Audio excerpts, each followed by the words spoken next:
Good morning all of you. हमारा topic चल रहा है ह्यूमन रिप्रोडक्शन, मानव में जनन। और हमने अभी तक नर जननांग, उसके अंदर स्पर्म का निर्माण और मादा जननांग की स्ट्रक्चर और उसके अंदर ओवरी या अंडाशय की स्ट्रक्चर को हम पिछले वीडियो में डिस्कस कर चुके हैं। उसी वीडियो का एक सेकंड पार्ट जो है हम डिस्कस कर रहे हैं, क्योंकि ओवरी एक कॉम्प्लिकेटेड स्ट्रक्चर है और उसके अंदर कुछ जटिल संरचनाएं जो होती हैं वो पाई जाती है। और जटिल संरचनाओं के अंदर परिवर्तन भी जो होते हैं वो अलग अलग स्टेज पे अलग अलग परिवर्तन होते हैं। हमने कुछ परिवर्तन का एक डायग्राम भी हमने पिछले वीडियो में समझा था, जिसका लिंक जो डिस्क्रिप्शन में दे रखा है। उसमें डायग्राम में पूरा व्यू दिखाया हुआ था कि ओवरी के अंदर कौन कौन से चेंजेस होते हैं। उन्हीं चेंजेस के अंदर जो ओवरी की जो सेल्स हैं, उसके अंदर जो oogonal सेल्स हैं, उनके परिवर्तनों को हम डिटेल में स्टडी करेंगे, कैसे होते हैं, किस स्टेज पे होते हैं। तो इस वीडियो को पूरा देखेंगे, क्योंकि इस वीडियो के अंदर कुछ ऐसे फैक्ट और जो हैं कुछ क्वेश्चंस के जो हैं वो कॉन्सेप्ट दिए जाएंगे जो कंपटीशन एग्ज़ाम में दिए जाते हैं। कंपटीशन एग्ज़ाम मेनली यहाँ पर बहुत से क्वेश्चन है वो पूछे जाते हैं। तो आज की वीडियो को आप पूरा देखें। हमने पिछले वीडियो में डिस्कस किया था कि जो ओवरी या अंडाशय की जो जनन उपकला कोशिकाएं जो होती हैं वो अनेक oogonia का निर्माण करती है। और ये oogonia का निर्माण समसूत्री विभाजन के द्वारा होता है। और वो समसूत्री विभाजन किस में होता है? जनन उपकला कोशिकाओं में होता है। जनन उपकला कोशिकाओं में समसूत्री विभाजन होगा और उस अवस्था को हम क्या बोलते हैं? गुणन प्रावस्था, या हम उसको बोलते हैं मल्टीप्लिकेशन फेज। जनन उपकला कोशिकाएं या जर्मिनल एपिथेलियम की सेल्स जो होंगी वो लगातार क्या करती हैं? अंडाशय की जो सेल्स होती हैं वो लगातार विभाजन करेंगी और अनेक oogonia बनाती हैं। और ये oogonia मतलब कि इम्पॉर्टेंट जो है, आपको मैंने बताया भी था कि इन oogonia का निर्माण जो होता है वो एक गर्ल चाइल्ड की एम्ब्रियो स्टेज में, एक जो फीमेल जो एम्ब्रियो है उसकी जो एम्ब्रियो की स्टेज में ही ओवरी क्या करती है? एक साथ अपने बहुत सारे oogonia बना देती है। उनकी संख्या लाखों में होती है, 8 लाख से ऊपर वो oogonia बनते हैं। 8 से 20 लाख के करीब मैंने संख्या बताई थी आपको। वो oogonia बन जाते हैं और जैसे ही एक गर्ल चाइल्ड पूरी तरह से मेच्योर होकर जन्म लेती है तो जनन उपकला कोशिकाएं फिर oogonia सेल कभी भी नहीं बनाती। मतलब कि एक गर्ल चाइल्ड जो होती है वो अपने ओवरी में लाखों की संख्या में oogonia सेल को डेवलप करके ही जो है बर्थ लेती है। और इस अवस्था को हम बोलते हैं गुणन प्रावस्था। ये प्रावस्था जो होती है वो कब होती है? Before child birth.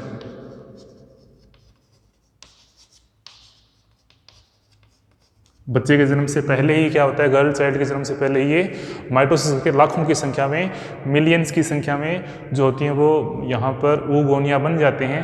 अब ये बच्चे के जन्म के बाद और प्यूबर्टी मीन्स यौवनारंभ, यौवनारंभ तक आते आते oogonal सेल में क्या होते हैं? कुछ परिवर्तन होते हैं, कुछ चेंजेस आते हैं। वो चेंजेस जो होते हैं वो अनेक चेंजेस होते हैं और उसके स्टेजेस भी अलग अलग हैं। तो हम उसको डिटेल में समझेंगे। हमने पिछले वीडियो में समझा था कि एक प्राइमरी फॉलिकल्स बनते हैं, फिर सेकेंडरी फॉलिकल्स बनते हैं, फिर ये अर्ली टर्सरी फॉलिकल्स बनता है और उसके बाद ग्राफियन फॉलिकल बनता है। मैंने बताया भी था ग्राफियन फॉलिकल की स्ट्रक्चर को हम नेक्स्ट वीडियो में डिस्कस करेंगे। तो आज हम इसकी स्ट्रक्चर को डिस्कस करेंगे, ग्राफियन फॉलिकल क्या होता है। तो ये चेंजेस जो होते हैं, ये चेंजेस oogonia सेल के डेवलपमेंट के साथ साथ ही इसमें परिवर्तन होते रहते हैं। यहाँ पर इस स्टेज को हम बोलते हैं फॉलिक्यूलोजेनेसिस, या हम बोलते हैं पुटिकीय भवन।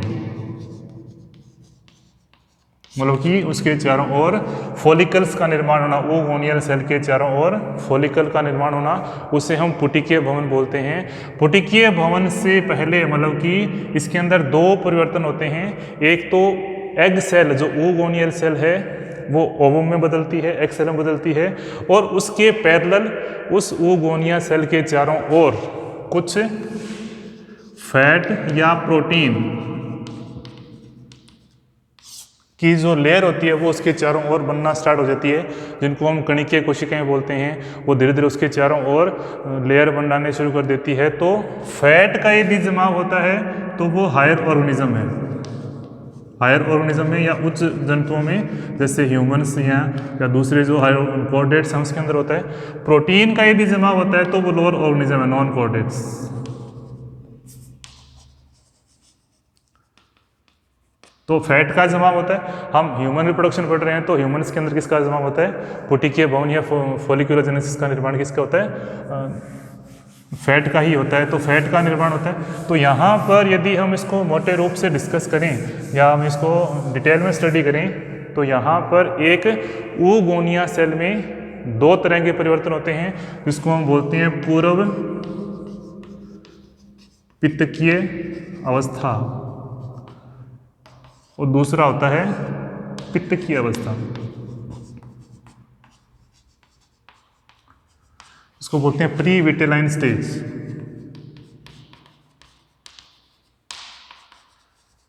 ये प्री विटेलाइन स्टेज है और ये विटेलाइन स्टेज है और विटेलाइन स्टेज।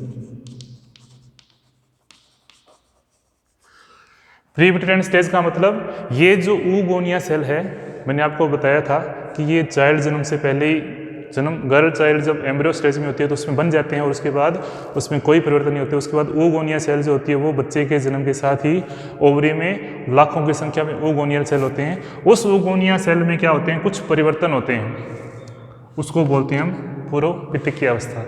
तो इस पूर्व पित्तकीय अवस्था के अंदर या हम ये कह लें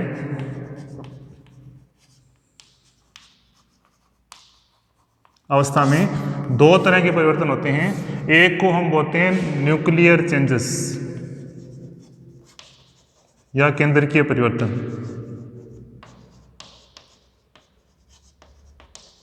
केंद्रकीय परिवर्तन, और दूसरा होता है साइटोप्लाज्मिक चेंजेस,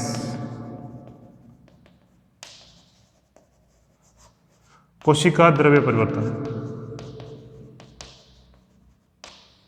मतलब कि जो पित्त की अवस्था, इस oogonia सेल के अंदर कुछ परिवर्तन होते हैं। यहाँ पर जैसे ही ये बर्थ से पहले अपने आप को जन्म ले लेती है तो उसमें से oogonia सेल जो होती हैं वो अपनी ग्रोथ स्टेज को शुरू कर लेती है और ग्रोथ स्टेज के अंदर oogonia सेल अपने आप को उसका आकार बढ़ने लग जाता है। कब तक, जब तक उसके अंदर फॉलिक्यूलर की फॉर्मेशन नहीं हो जाती। तो ये सब फॉलिक्यूल की फॉर्मेशन है। तो प्यूबर्टी से पहले अपने आप को ये साइज बढ़ाना शुरू कर लेता है, उसमें कुछ चेंजेस आते हैं, उस चेंजेस के दौरान उसमें वृद्धि होती है और वृद्धि के बाद में ये इसमें मियोसिस हो जाता है, अर्धसूत्रीय विभाजन हो जाता है। इस चेंजेस से पहले इसके अंदर क्या होते हैं, डीएनए आरएनए की फॉर्मेशन होती है। आरएनए जो होते हैं वो बहुत अधिक संख्या में आ जाता है, बहुत अधिक संख्या में आरएनए बनते हैं तो उनको हम बोलते हैं आरएनए इन्फेरोसोम। ये आरएनए क्या होते हैं, बहुत अधिक संख्या में बन जाते हैं, लेकिन प्रोटीन संश्लेषण को ये क्या करते हैं, सस्पेंड रखते हैं, क्योंकि प्रोटीन संश्लेषण की आवश्यकता कब होगी, जब एक एग सेल फर्टिलाइज होकर वो एम्ब्रियो में डेवलप होगा तब तक ये इसके लिए अनेक mRNA पहले से बन जाते हैं। ये पूर्व तैयारी है, निषेचन से पहले की पूर्व तैयारी होती है। तो एक एग सेल के अंदर ये परिवर्तन हो जाती है, ग्रोथ फेज में हो जाता है। डीएनए में परिवर्तन होते हैं, कोशिका के इसके डीएनए में चेंज होता है, उसके डीएनए की संख्या, इसको हम बोलते हैं जब बहुत अधिक संख्या में जो डीएनए इनके आरएनए का मटेरियल बन जाता है, इसे हम बोलते हैं जीन एम्प्लीफिकेशन। इसे हम क्या बोलते हैं, जीन एम्प्लीफिकेशन, या जीन की संख्या लगातार बढ़ जाती है, आरएनए की संख्या, आरएनए की जो मात्रा है वो बढ़ जाती है, संख्या नहीं, उसको आरएनए की मात्रा उसमें बढ़ने शुरू हो जाती है। जो आरएनए क्या बनेंगे, एमआरएनए की फॉर्मेशन करेंगे, और एमआरएनए क्या करेंगे, वो प्रोटीन की फॉर्मेशन करने के लिए रिस्पॉन्सिबल होंगे। साइटोप्लाज्मिक चेंजेस में क्या होगा, यहाँ पर माइटोकॉन्ड्रिया की संख्या जो होती है वो उसके चारों ओर बहुत अधिक संख्या में अरेंज हो जाती है। माइटोकॉन्ड्रिया की संख्या जो होती है इतनी ज़्यादा हो जाती है कि उसे हम माइटोकॉन्ड्रिया के बादल बोलते हैं।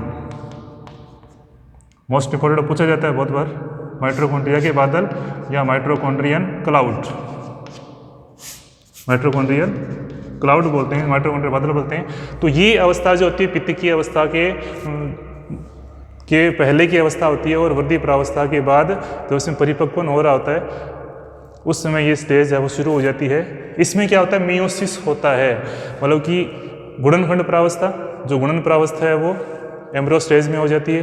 एम्ब्रियो स्टेज के बाद चाइल्ड बर्थ के बाद प्यूबर्टी तक ये इस oogonia सेल में वृद्धि होती है।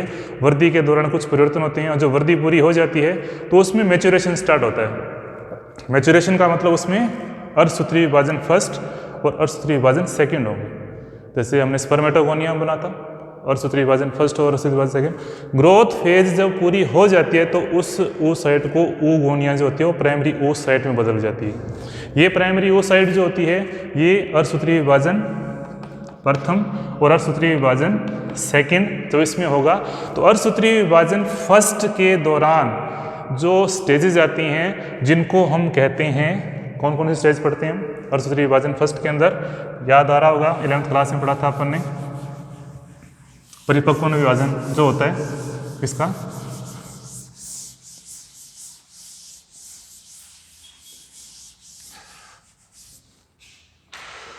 तो यहां पर मियोसिस फर्स्ट, जिसको परिपक्वन विभाजन फर्स्ट भी बोलते हैं, मियोसिस फर्स्ट होते हैं जिसके अंदर प्रोफेज, मेटाफेज, एनाफेज और टीलोफेज। इसको फर्स्ट बोलेंगे, इसको भी फर्स्ट बोलेंगे, इसको भी फर्स्ट बोलेंगे, इसको भी फर्स्ट बोलेंगे। प्रोफेज जो फर्स्ट होती है वो 5 अलग अलग चरणों में बंटी होती है।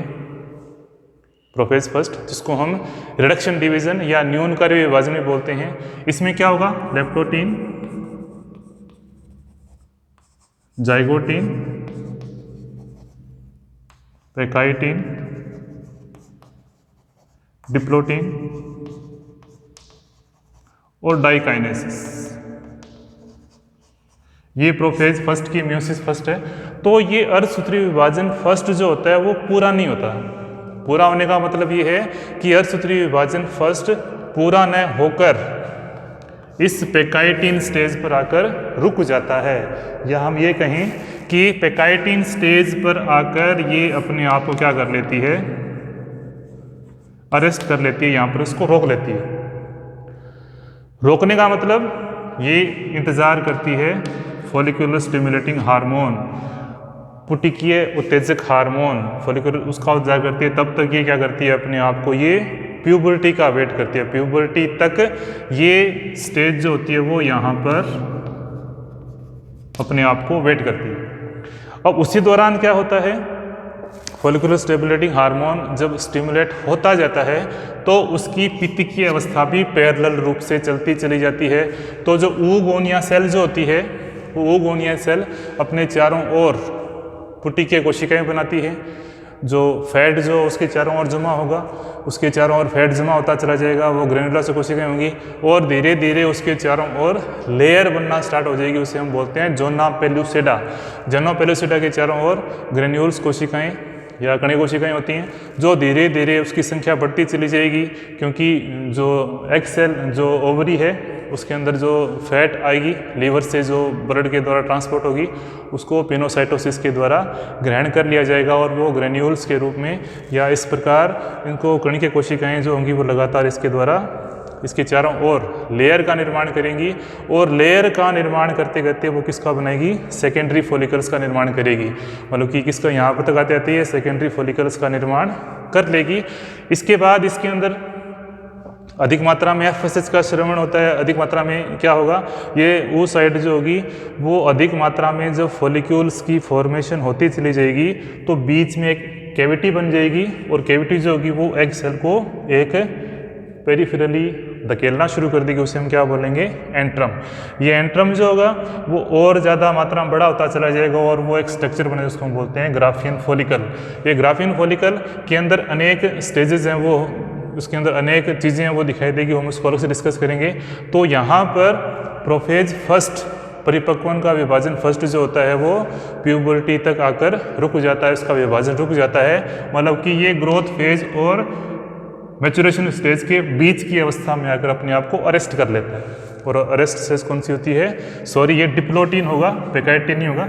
डिप्लोटीन अवस्था में अपने आप को अरेस्ट कर लेता है। पेकाइटिन के बाद डिप्लोटीन अवस्था में अपने आप को अरेस्ट कर लेता है, पेकाइटिन में नहीं होगा ये। डिप्लोटिन अवस्था में अपने आप को रेस्ट कर लेता है, प्यूबर्टी का वेट करता है, मतलब कि डिप्लोटिन अवस्था में अपने आप को रेस्ट करके प्यूबर्टी का वेट करता है।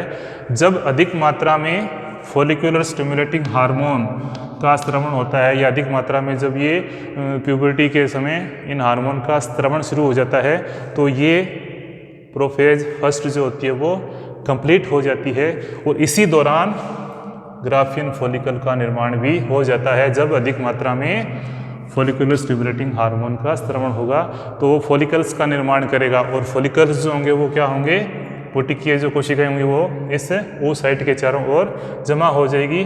तो इसको थोड़ा करेक्शन कर लें, डिप्लोटिन अवस्था में क्या होती है, अपने आप को ये अरेस्ट रखती है। जैसे ही FSH का स्रवण होता है इसका मतलब उस फीमेल में प्यूबर्टी स्टार्ट हो गई और उसके बाद उसका ये विभाजन फर्स्ट शुरू हो जाता है। विभाजन फर्स्ट शुरू होते ही ये किस में बदल जाता है, ये सेकेंडरी oocyte में बदल जाता है। किस में बदलेगा, ये सेकेंडरी oocyte में, और मैच्योरेशन डिवीजन फर्स्ट पूरा हो गया। अब मैच्योरेशन डिवीजन फर्स्ट पूरा होते ही ये ग्राफियन फॉलिकल जो होती है अपने आप को मैच्योर कर लेती है। इस ग्राफियन फॉलिकल के चारों ओर जो फॉलिकुलर सेल्स हैं वो हमें किस स्टेज में दिखाई देंगे वो देख लेते हैं अभी क्या क्या इसमें दिखाई देता है।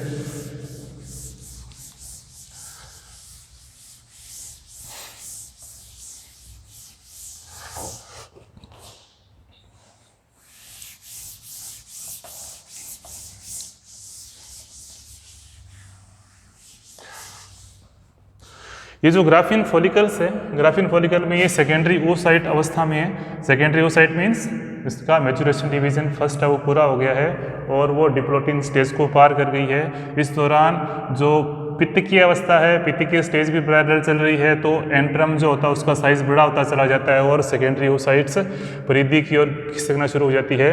तो उसके चारों ओर ये जोना पेलुसिडा लेयर है, जोना पेलुसिडा, इसको हिंदी में भी कहेंगे जोना पेलुसिडा लेयर है, ये सेकेंडरी oocyte है। और उसके चारों ओर को जो ग्रेनुलोसा लेयर हैं, ये ग्रेनुलोसा जो कोशिकाएं हैं जो ग्रेन्यूल्स का निर्माण करती हैं, उनके अंदर विभेदन हो जाता है। जो जोना पेलुसिडा की बिल्कुल नज़दीक की कोशिकाएं हैं उन्हें हम बोलते हैं कोरोना रेडिएटा, कोरोना रेडिएटा। और उससे बाहर की कोशिकाएं जो होती हैं उन्हें हम बोलते हैं ग्रेन्युलोसा सेल्स या ग्रेनुलोसा कोशिकाएं। ये ग्राफियन फॉलिकल है, एंट्रम इसके अंदर बन नहीं रहा। एंट्रम के बाहर ये थीका लेयर जो बनती हैं वो थीका लेयर दो स्टेज में होती है। एक थीका लेयर्स जिसको हम बोलते हैं थीका इंटरना और थीका एक्सटर्ना। थीका की बाहर की कोशिकाएं और थीका की इंटरना को, बाहरी थीका और आंतरिक थीका, थीका इंटरना और थीका एक्सटर्ना। जो बाहर की तरफ एक्सटर्ना है और अंदर की तरफ इंटरना है, तो थीका लेयर जो होती है वो उसके अंदर पाई जाती है। तो एक परफेक्ट जो ग्राफियन फॉलिकल है उसके अंदर ये लेयर्स दिखाई देंगी। इसका सेकेंडरी oocyte की जो लेयर आपस में जुड़ी रहती है उनके अंदर दो और प्रकार की सेल पाई जाती है, इसको बोलते हैं क्यूमुलस ओफोरस सेल्स, और उसके नीचे की सेल होती है हिलॉक सेल। तो क्यूमुलस ओफोरस सेल का काम होता है जब ग्राफियन फॉलिकल मैच्योर हो जाती है तो उस ग्राफियन फॉलिकल में से सेकेंडरी oocyte को क्या करना, बाहर की तरफ धकेल देना। सेकेंडरी oocyte जो होती है उसके अंदर फिर आगे डिवीजन स्टार्ट होता है मैच्योरेशन सेकेंड। जो सेकेंडरी oocyte है उसी के रूप में क्या होता है, ये अपने आप को ओव्यूलेट करता है, लेकिन इस ओव्यूलेशन के दौरान इसका मैच्योरेशन डिवीजन सेकंड, परिपक्वन सेकंड स्टार्ट हो जाता है। लेकिन परिपक्वन सेकंड के अंदर जैसे हमने अर्धसूत्री विभाजन फर्स्ट था उसके अंदर प्रोफेज, मेटाफेज, एनाफेज, टेलोफेज थी, इस तरह से ये सेकेंडरी oocyte का जो मैच्योरेशन सेकंड होगा, मैच्योरेशन सेकंड या परिपक्वन सेकंड जो होगा वहां पर भी क्या होगा, prophase, anaphase, prophase, metaphase, anaphase और टेलोफेज, चार अवस्थाएं पूरी होंगी जिसको हम second, prophase second, metaphase second, anaphase second और टेलोफेज सेकंड कहेंगे। तो इस बार सेकेंडरी oocyte जो है ग्राफिन फॉलिकल के अंदर है। अधिक मात्रा में जब ये हार्मोन सिक्रीट होते हैं, किस समय? प्यूबर्टी के समय या यौनारंभ के समय, जब ये हार्मोन अधिक सिक्रीट होते हैं तो उस प्रक्रिया में ये क्या होता है? अंडोत्सर्ग होता है। अंडोत्सर्ग का मतलब ये होता है ग्राफियन फॉलिकल से सेकेंडरी oocyte, जो क्यूमुलस ओफरस सेल्स होती हैं, वो सेकेंडरी oocytes को ग्राफियन फॉलिकल से बाहर धकेल देती हैं। और हमने पिछले वीडियो में समझा भी था भी, उस ओव्यूलेशन के प्रोसीजर के द्वारा सेकेंडरी oocyte जो होती है वो का maturation division second anaphase stage पर आकर रुक जाता है। मतलब कि यहाँ से यहाँ नहीं पहुँचता, ये बीच में किसी स्टेज पर आकर रुक जाता है, उसे हम बोलते हैं एनाफेज। पहले रुका कहाँ पर? पहले रुका यहाँ पर। ये किस में रुका? डिप्लोटीन पे। जब इसमें प्यूबर्टी आई तो फर्स्ट मैच्योरेशन डिवीजन जो है वो प्यूबर्टी तक वेट किया, तब तक ये ओगोनिया सेल जो वृद्धि करती रही। प्यूबर्टी स्टार्ट होती, एफएसएच ने क्या किया? उसको डिप्लोटीन को पार किया। डिप्लोटीन जैसी पार रही वो किस में बदली? सेकेंडरी oocyte में। सेकेंडरी oocytes के चारों ओर ग्रेन्यूल्स कोशिकाएं बनी, ग्रेनुलसा कोशिकाएं बनी, पुटिकीय भवन हुआ उसके चारों ओर फॉलिकुलोजेनेसिस हुआ, फॉलिकल्स का निर्माण हुआ। जब फॉलिकल्स का निर्माण हुआ तो ये हार्मोन क्या करता है? फिर उसके अंदर मैच्योरेशन डिवीजन सेकंड करता है। और अधिक मात्रा में जब FSH फॉलिकुलर स्टिमुलेटिंग हार्मोन अधिक मात्रा में जब सिक्रीट होता है तो ये सेकेंडरी oocyte जो होती है उसके अंदर ग्राफिन फॉलिकल से बाहर आ जाता है। लेकिन उसका मैच्योरेशन डिवीजन सेकंड भी पूरा हो रहा है, लेकिन वो भी कहाँ रुक जाता है? एनाफेज पर रुक जाता है। एनाफेज स्टेज में ये अपने आप को अरेस्ट रखता है और एनाफेज स्टेज में ही ये ओव्यूलेट करके अंडोत्सर्ग करके ये कहाँ आ जाता है? फैलोपियन ट्यूब में आ जाता है, अंडवाहिनी में। किस में आ जाता है ये? सेकेंडरी oocyte स्टेज में। मोस्ट इंपॉर्टेंट है, मतलब कि ओवम अभी डेवलप नहीं हुआ, ये किस में रहता है? सेकेंडरी oocyte स्टेज में अपने आप को डेवलप रखता है। अब ये जो स्ट्रक्चर है, ये जो स्ट्रक्चर है कोरोना रेडिएटा, ये स्ट्रक्चर आपको दिखाई दे रही है, जोना पेलुसिडा एग सेल या सेकेंडरी oocyte जो होती है, ये क्या होता है? यहाँ पर फैलोपियन ट्यूब में। इसमें कौन कौन से लेयर होंगे अंडवाहिनी के अंदर जो सेकेंडरी oocyte है? उसमें कोरोना रेडिएटा, जोना पेलुसिडा और प्लाज्मा मेम्ब्रेन, जिसको एग मेम्ब्रेन भी बोलते हैं, और फिर एग सेल और न्यूक्लियस, और बार बॉडी जो होती है वो भी साथ साथ में आती रहती है। तो ये जो है ये secondary oocyte group. Egg cell किस में होगा? ये सेकेंडरी oocyte स्टेज में ही क्या होगा? फैलोपियन ट्यूब में आएगा, इस स्टेज में आएगा। बाकी का पार्ट जो बचा हुआ है वो पार्ट सारा का सारा आफ्टर ओव्यूलेशन, अंडोत्सर्ग के बाद ये बदल जाता है कार्पस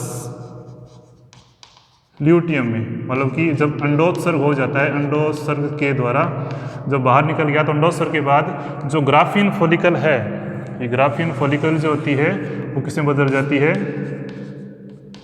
कार्पस ल्यूटियम में बदल जाती है। कार्पस ल्यूटियम कहाँ रहेगी? ये ओवरी में, अंडाशय में रहेगी।